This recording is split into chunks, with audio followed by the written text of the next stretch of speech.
Now from the scene of the search in Lebanon. Chris?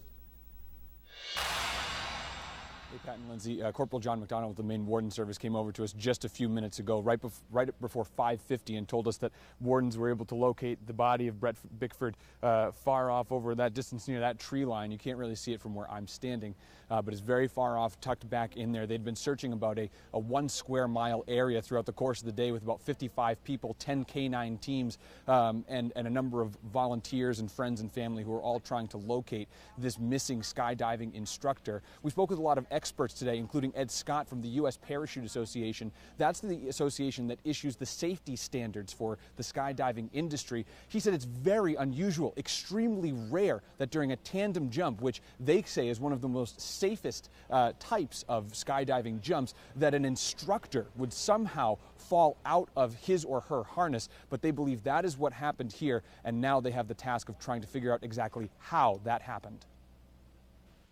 It's not only unusual, it's unheard of. Skydiving experts struggle to figure out how an instructor may have become detached from his harness, parachute, and student during a tandem skydive. It simply has not happened before in my knowledge, and I'm confident in saying that has not happened before at all.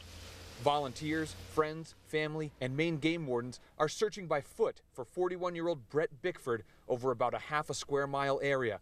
Investigators are trying to find out when Bickford may have detached from the student, looking at photos and videos from the jump, as well as the harness. That's obviously going to be a pretty critical piece for us, having experts look at that equipment just to see what may have happened. Wardens say the student landed with his harness, the instructor's harness, and the parachutes, and was not injured. As any of us would be very shaken up, and they're really lucky 2 people. We're not looking for 2 people. Now, the USPA reports that 24 people died in 2017 during a skydiving jump, but they say that the rate of fatalities is even lower for tandem jumps, which is when a student and an instructor dive together. Ed Scott from the USPA says that normally what happens is an instructor and a student are secured together facing the same direction, and they are supposed to stay secured together until after they reach the ground and have landed successfully. The FAA is also involved in this investigation.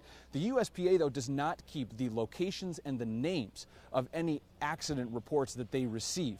So it can be difficult for consumers to track the safety records as kept by any sort of regulatory agency. Wardens say that the student did land safely. They landed with the student's harness, the instructor's harness, and the parachutes, which again is abnormal because the instructor is supposed to be wearing those parachutes on his or her back. Wardens did not say where that student's from, if it is this student's first jump or not, and they would also not tell us what that student said happened as part of their interview in this investigation. Again, Pat, they are tasked with trying to figure out how this very rare and unusual situation actually played out. They're looking at a lot of photo and video evidence from this jump, as well as the harness, to try to figure that out.